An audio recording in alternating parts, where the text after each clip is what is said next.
eventually you get absorbed in, and you are Sonic.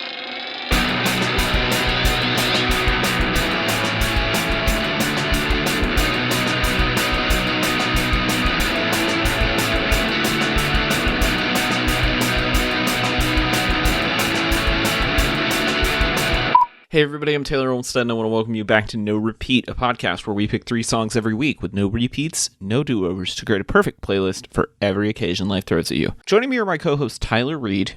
All right, folks, I'm beginning my villain arc, starting now. I'm rude. And Sean Evans. I want to formally announce that Clint Eastwood and I are teaming up to relaunch our sort of already doomed queso line called El Cheese Mino. I hate you. Did you guys hear Sarah dying in the background? Thanks, love. I'm glad somebody laughs at your jokes. That's real love. Tyler, what was our challenge this week? This week, we're challenged to find the perfect song for getting take-home ramen. Submitted by me! If you think you could do a better job than me, you should DM us, comment on us on Instagram or Twitter at NoRepeatPod. Or you can send us an email at norepeatpod@gmail.com. All right, so Tyler, I want to start this week's episode by giving folks who may not be familiar a rundown of why you would go somewhere else to get ramen, because I do think it's a common misconception that ramen is a brick of salty noodles that you buy for 67 cents at your local grocery store or bodega. Can you explain what real true ramen is to the people? Sure. So let me just pull up. I already got mine down. I can tell you already. You already got it? Yeah, I'm going to the place down the street, and I get the spicy miso instead of the broth. I get spicy miso soup, noodles, pork, belly. It comes with an egg, and then I just have them loaded up on the vegetables. Just whatever comes with that, that's what I want. And then I usually order a second tub of spicy miso broth because it's amazing. And I just feel like you can't go wrong. Because usually, the next day, the oil separates from it. So you got to shake it up a little bit. But, man, there's something about, oily miso soup that it just tastes right. It tastes fatty, but there's not, any true fat in there. It's just, oh, man, warms up your whole day. I feel like a new person after it, but I always feel, stuffed after I eat ramen. I don't even, incapable of moving stuffed. But, kind of sort of difference between the ramen we're kind of thinking about, you're sort of 50-cent ramen packs and ramen that someone prepares for you is I generally feel like it's a thicker, the broth is has a body to it. Mm-hmm. There's really some meat to it. And I feel at least for me, when I've had ramen noodles, the cheap stuff, I don't really have it. It's not watery.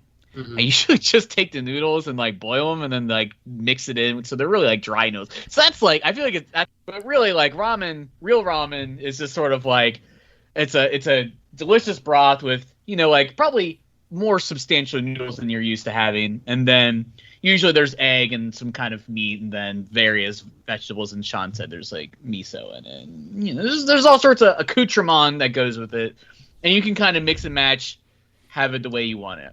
Which I think is a very key element of ramen, much like pho, which I would say is maybe a sibling food from Vietnam compared to ramen, which is from Japan.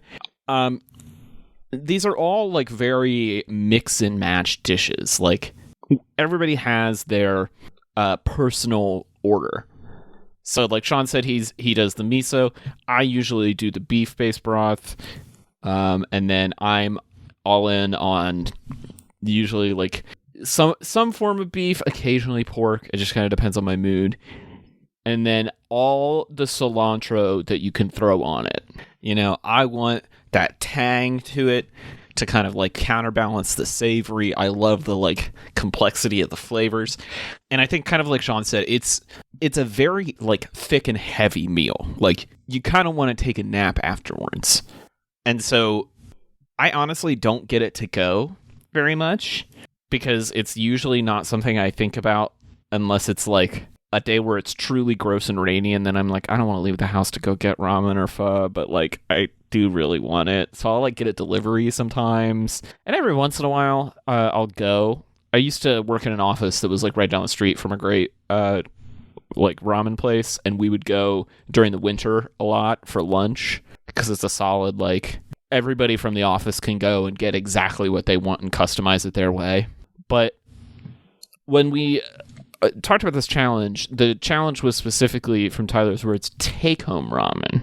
And so moving into our, like, interpretation of the challenge, I was thinking about, like, you know, those days where, like, you're not really down or sad necessarily, but you're just kind of having a day that's, like, subdued. You have a little me time. I feel like, so my partner and I work opposite schedules. He's typically off during the week, like Tuesday through Thursday, and then I'm off the traditional weekend of Saturday, Sunday. And so a lot of times, one day of my weekend is kind of like this, where I'm like just puttering around, doing laundry, doing some cleaning. I might go get some takeout. And on those days, I'm just kind of like recentering and, you know, not in my head, like freaking out, but just kind of like taking some time to myself in a little bit of peaceful space. And I feel like take-home ramen is a great opportunity for that, where you're just kind of like, you know, you're just recentering, having some you time, building up that serotonin reserve again. So that's kind of where I was going. But what about you guys? What were you after? I think similar to the dancing with your dog challenge, I feel like getting take-home ramen is a sort of like maybe a little unwellness as well, because I do feel like you're thinking about it, like, as we've kind of described, it's sort of a ornate, sort of like ceremonial, well, not ceremonial, that's not the right word, but like a sort of like meal that you really feel like is best served fresh, hot, served right to you. It's hot and ready, you know, and you kind of want to sit there and you want to enjoy it, but like you're imagining you're taking it home, so you're going to drive there, or it's going to take 45 minutes to an hour for some guy to drop it off. And so, like, it's going to probably be a little subpar, but it's like, it feels like it's just the right thing that you need. You're kind of like having like something where you want to do something a little bit different. You want to mix up the schedule, what you usually get.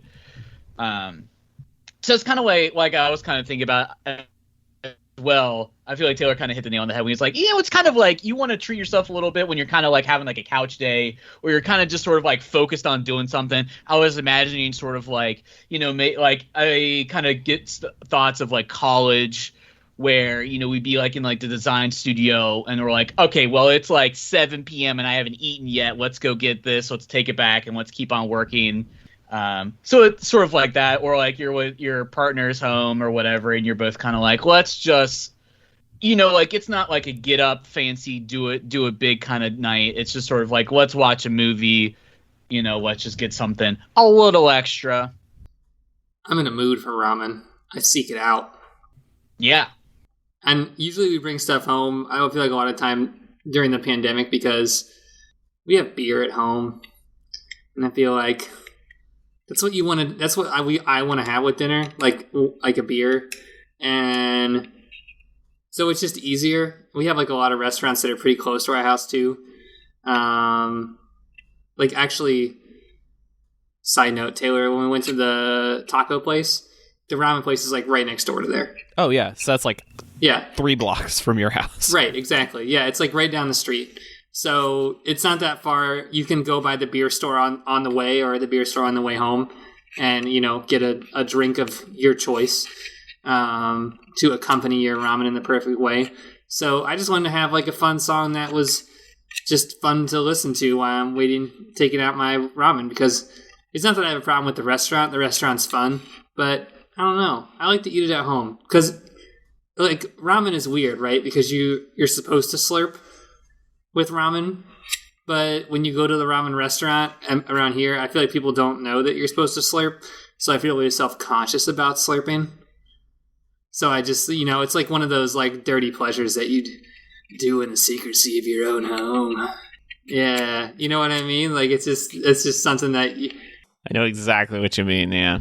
Yeah, so something that's kind of cool like that. I mean, if you're like 3 blocks away from a ramen place, I mean that kind of changes, right, for the better, because that means you are spending zero downtime with that ramen. You are basically taking a 10-minute walk both ways, and you're getting it there hot and fresh.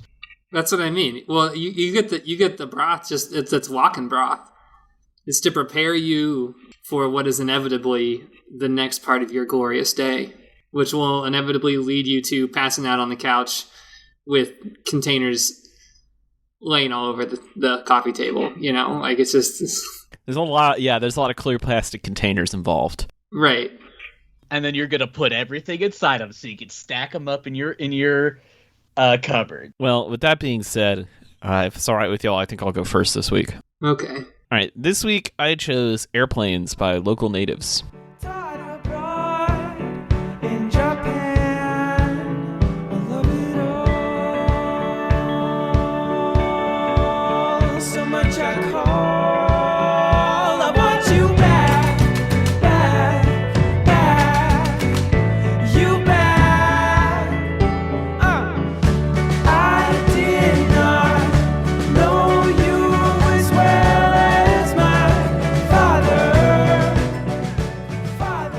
Airplanes is a song off of Local Natives' 2010 album. It's, one of those songs that's just kind of been in the air for a while. It came up on a radio station that I was listening to the other day, and I was like, oh yeah, this song. Like, it just happened to hit me during the week that we were doing this challenge, but it really does what I want to do on this challenge. Like, it's a little bit comfort foody, right? Like, it was a fairly popular alt-rock song in 2010. That was like, my senior year of high school. It's got some nostalgic value in that sense. It has that kind of generic, like, alternative indie vibe of that period that I just go back to whenever I need to feel like warm and cozy. And I think the real star of this track is the vocal harmonies. Like, they're just so tight. Almost every line of this song is sung in harmony. And I just love it. It makes me really happy. And I feel like it feels like the feeling of, like, just having a day to yourself, kind of puttering around, having your ramen. You got that fun little rim click on the drums and the choruses. There's even a line about chopsticks in here, just to keep it on brand. Yeah, I don't know. It's just a cute song from the past that I like. Would you say the nostalgia plays a factor into enjoying the song? I think so. It reminds me of kind of the period where I was, like, discovering my own music for the first time, Like, I had a satellite radio in my car that was a hand-me-down where I discovered a lot of these bands, and Tyler's nodding his head because we both had satellite radio at this time and listened to all the same bands. And we used to go to the same divey rock club to see all these bands. This, like, Brooklyn scene of, like, symphonic pop that was happening right around this time with, like, your Rah Rah Riots and things like that. Like... it was a weird little moment in, like, 2010, 2011, and then it kind of went away. But I have a lot of nostalgia for that period, I think. Yeah, I was gonna say, because, like, times. I've never really listened to Local Natives, and so I was like, look at this, like, what, do I know any songs by this band? Because I feel like I've heard the name and I've seen them around, but, like, I don't know, I feel like I have, like, no nostalgia for this, so I'm kind of in sort of like, oh, this is just one of the songs from the long ago that feel like it's such a, like, a cauterized sound. It's like, you're like, this is a sound that I feel like we had, and then we just stopped. Like you said, it just sort of was like, we're done with this. Like, Imagine Dragons is, like, sort of like that last sort of, like, monolith of that sort of sound, I feel like. But, like, there's a sort of, like, melancholiness to this song that I think is sort of interesting. Like, it's sort of, like, jubilant in a way, but it's also sort of, like, celebrating, like, feels like it's sort of celebrating the sadness with, like, a dissonance of sort of, like, the twingly guitars add a sort of, like, dissonance to it, but, like you said, sort of, like, the rim shot drums sort of, like, gives it a sort of, like, triumphantness. So there's, like, a lot of sort of different kind of, like, vibes going on here in terms of, like, what it's, like, the message is trying to get across. And I can really, like, value that, like, sort of, like, out of the context of, like, listening to this back in the day. I think it's, like, just, like, sort of mellow enough that I feel like it would work for, like, driving to, like, go get the ramen, or sort of, like, waiting for it, or while you're eating it. But I don't know, I feel like I don't quite have the nostalgia for this era quite as much as you do, so it doesn't quite hit me quite as hard, but I can see how this definitely fits in. So I definitely appreciate this as a pick. I feel like Tyler does here too. I mean, I don't want to... Here, let me go to my notes so I can remember the positive things that I wrote down. I like the bass line. I think it's pretty catchy. I like all the drum sounds too. Like, the drummer is clearly pretty proficient at what different noises he can get out of his drums, and that's pretty good. It's like a plus and minus on the folksy music sound that it has. Like, some elements I really like about it, and some elements I don't. I couldn't tell you why, but maybe it's because it sounds like 2010. Oh, it definitely does. Yeah, and I think that's what gets me a little bit. Like, a lot of my notes are like, it's like the indie that's not the good kind of indie. I think it's because there's so much... Like, maybe it's indie because it... stuff happening. Like, it feels like it's, like, very, like, well-produced. And so, like, it feels like it has, like, an indie sound, but it's like, you guys have, like, thousands and thousands of dollars of, like, equipment going on here. Like, this song doesn't sound like Wide Eyes. Like, Wide Eyes has a very different sound to it than this song. Yeah, and I think, like, it is definitely in that, like, Grizzly Bear, Vampire Weekend, like, early Mumford & Sons, Edward Sharpe of the Magnetic Zeros, like, this sloppy, loose indie folk that's actually, like, really precisely put together, but it sounds like we're just banging on stuff, you know? And I know that indie folk revival was not a sound that you had a stomach for as long as I did. Just kind of stewing on it, Sean. Are you good? No, I'm good. I don't... It's a good song for the challenge. It's just not my cup of tea. I feel like it's really weird to look back on this. It feels like it's so long ago, so we should be able to have some sort of, like, I feel like there's been older genres. Like, I feel like the 90s, I'm like, hell yeah, let's listen to some Hanson. But, like, I don't know, maybe this is still a little too, like, fresh for me to have, like, a nostalgia for. I think part of it, too, is, like, this sound became so overdone by the time you get to, like, the Lumineers, you know? That it was just, like, everywhere for a couple of years there, and it really burnt us out. So, I get it. I have a nostalgia for it that maybe you don't, and that's fine. It's okay, literally no one liked my song last week, so whatever, that's fine. Well, with that being said, who wants to go next? I'll go next. All right, buddy, what do you got? This week I chose Bird Song by In the Pines. Uneasy feelings. Why can't we all just be happy and worry-free? You gotta let it, you can't let it in. You never let it, you never let it in. We're bringing In the Pines back for round 2. Last time I brought him in, this was for Taylor, for a friendly fire, choose an artist we think they might like, and I said, Taylor, I think you'd like this band because it's a local band, and I think they got a lot of interesting things going on. So, what do we bring in today? Birdsong is a new track off of their newest album that they're kind of working on, and it kind of has In the Pines doing a little something a little different. I feel like In the Pines previously was very, sort of like, much more like psychedelia focused, and they had a secret sax, for sure, which was one of my favorite parts. And so Birdsong feels like they're kind of doing something a little more vintage, something that's a little more folky, a little more acoustic, maybe a little bit of a country twang to it.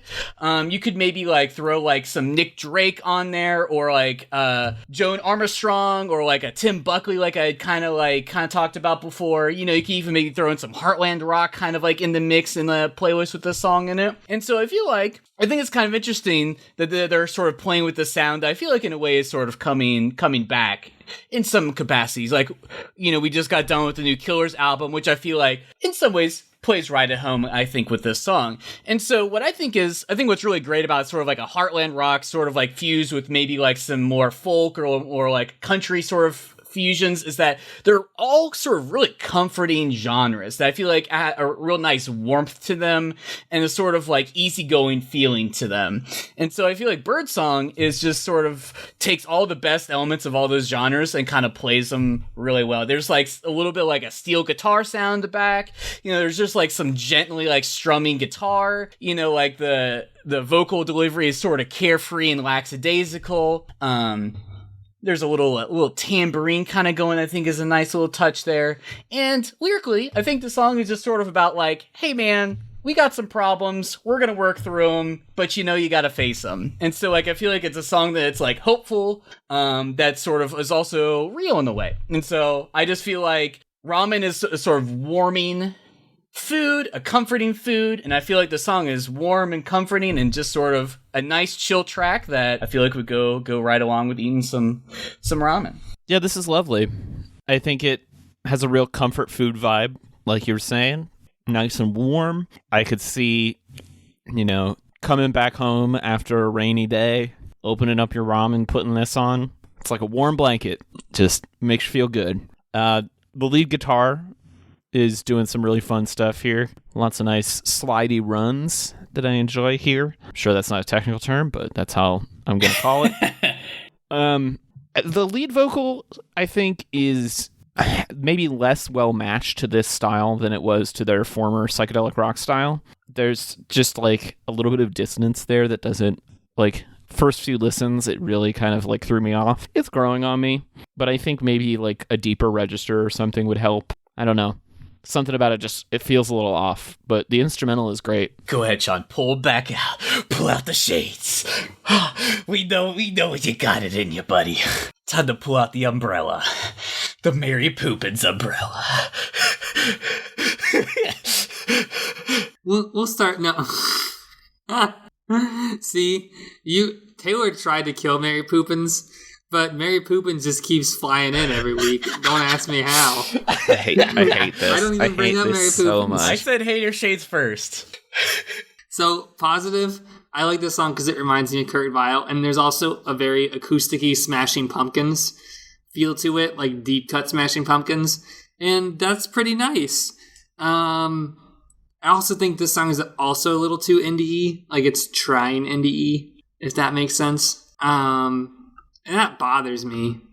Because I feel like we all kind of picked very indie songs for this challenge without talking to each other. Like, we honestly, just to pitch it, after we recorded 2 episodes ago, I said, should we do like a blind episode where we don't put our picks in until right at the beginning? Because I feel like sometimes we get into this vibe where we all pick something that's very similar, and I don't think it's always the most interesting thing. But then we have like last episode where we all pick something radically different, and you can tell that we really have no idea sometimes what the wavelength is going to be like for any of these challenges. And so I guess knowing that there was other indie in comparison to this one, I really wanted there to be like a higher level of longing or something, or excitement. And there were elements of the song that I liked, but it just didn't deliver. I was looking for a home run for this one for me, I think, because I feel like there are such good songs out there that could get you into that ramen place. And like, there's just a little bit more that could happen here. Like, I guess I wanted to be more upbeat. Okay.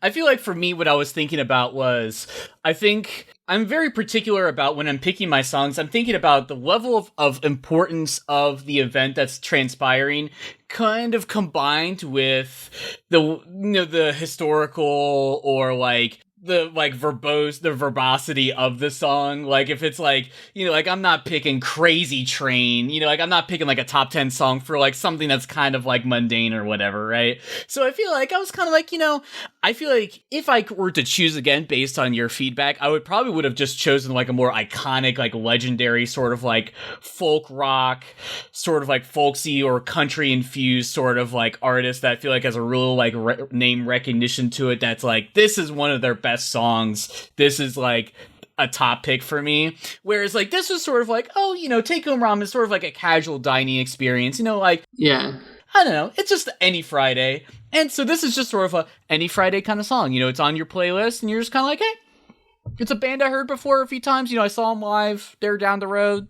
Right. That was pretty good. 2 months from now, this song for ramen will be would be perfect. And maybe it's just me, because it's like we just got into September. It's still 90 degrees outside.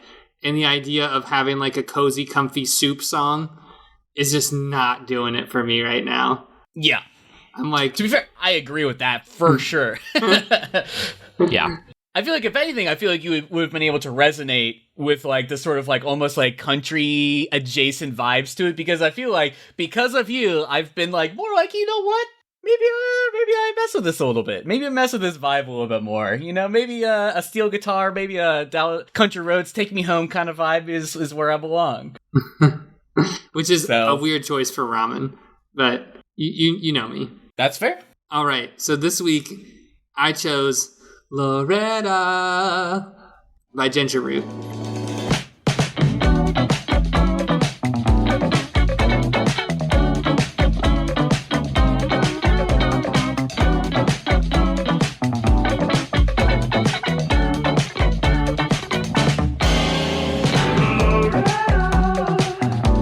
I see you walking down the bell. I see you coming near. I think I've known Ginger Root for about a year now. I think on one of my playlists, I have Weather on one of my playlists, which is a little bit less of a positive, or I should say positive, upbeat song. Loretta is definitely like a heartbroken song that is on a funky big band kind of hi-fi, lo-fi mixture thing. I really thought I could nail Tyler with this one. Like, this just seems very up Tyler's alley. Like, he picked for you, Taylor, and I picked for him. It even has some secret sax in here, which I knew you guys would love. I just wanted to get out all the stops for my excited ramen pick, where I'm like, you don't know who I am. I like this stuff. Yeah, that's right. I'm going to have some ramen, and I'm going to have a beer. See, I feel like this is my pick for you're going to go get ramen right now. And I said, hell yeah, let's listen to Loretta by Ginger Root, because this is literally all the things that I like. I actually only just recently got turned on to Ginger Root like a week ago by Andrew, friend of the show. Talked about him in the Twin Shadow episode, or Twin Temple episode. Anyway, this is great. You're like, if you're like, you were trying to get me, I mean, you got me. You want to cosplay as me? You got it. But I sort of, in a way, I feel like for a lot of the food challenges, I was choosing like jazz stuff, and I was like, well, I don't want to choose anything jazz, and like I don't want to just choose like a Japanese artist, or like a Japanese like adjacent, you know, like, or like someone who's not speaking in English, you know, like some Asian influenced artist in some way, just because, you know, like I was kind of like, I don't need to do that. Let's try to explore a little bit. Let's see what other avenues I can explore for what ramen can be. But that being said, this is jazzy, this is funky. It's got me wiggling already. I'm ready to go. I'm ready to eat my ramen. It's probably going to be a little lukewarm. You don't heat it up. You just eat it the way it is. You gotta slurp it on the couch. You're going to watch an episode of... What are we watching, Sean? Simpsons. Watch an episode of The Simpsons, and we're having a great time. So yeah. I mean, this is basically a song that I already liked and I was already going to love. So you got me. This felt like Tyler's bopping on down the street to get the ramen. It gave me instant Tyler vibes, and I love that. It's real goofy, it's real silly, but it's very confidently put together. I mean, just instruments everywhere. Every time you listen to this, you hear something different. Some new piece of auxiliary percussion, or some new synth or organ sound or something. Like, there's just a lot going on here, and it's really fun. I feel like this might make me get a little sloppy with the ramen, because, you know, ramen takes a little bit of care to eat, and I think I might be dancing a little too much with this on. I feel like it might be schmooving a little too hard to safely eat hot ramen, but beyond that, I think it's perfect. What's really funny is that Ginger Root, self-proclaimed as aggressive elevator soul as its genre, I'm just saying, I feel like my pick last week was like a side grade of this. This is sort of like aggressive elevator music, which I just love. I love elevator music. We're done. We done here, boys. All right, and with that, it's time for notable B-sides. These were songs that were so close to getting picked but didn't quite get on the list. Anybody got some B-sides? Yeah, I had Soft and Warm by Voxtrot, which is a band I just heard of. True Love by James Vincent McMorrow. And then if you were feeling a little melancholy with your ramen, like in the movies by Vlad Holiday. Something has to change. The Japanese House. Big Wheel by Samya. The Dreaming Days Are Over by Mount Misery. Never Can Say Goodbye by Isaac Hayes. And, you know what? We'll just throw a little extra flair on there. What's the Use? Mac Miller? Some Mac Miller. I feel like Mac Miller would be a good one for this. As a left field black sheep pick. Oh, like I said, Ginger Root. I almost picked Weather, but there was a better song than Weather, but I want to put Weather's name out here. The other one that I have, oh man, I had it pulled up and did I close it? Oh no, I didn't. Benny Sings, Rolled Up featuring Mac DeMarco. Just a very Mac DeMarco-y song. It sounds like Ginger Root. I love Benny Sings. Yeah, that's what I mean. It's just kind of like, it has a little bit of this, even if it's a down song, it's still a little upbeat, a little kind of like a smoothing kind of vibe. I like that. You know, smoothing works out a lot better than Mary Poppins. Or what was the other thing with the square oval? Squoval. Well, Tyler, if people want to perfect their ramen order, where can they get advice from you? If you want to get schmoovin', mixing it on up, get yourself some hot ramen right out the kitchen, you can find my design illustration work at RudePets.club. And as always, you can find me on the socials at RudePets Club on Instagram and Twitter. Sean, if people want to debate the various types of broth that they can have on their ramen with you, where can they do that? You don't do broth, you do miso. Just do miso, trust me. You won't look back. You can find me on Instagram at TeleSean. And if you want to discuss various chopstick versus spoon techniques, you can get those at me at TC Olmstead on Twitter and Instagram. All these songs will be on the official No Repeat podcast playlist, and we'll be back next week with another episode of No Repeat.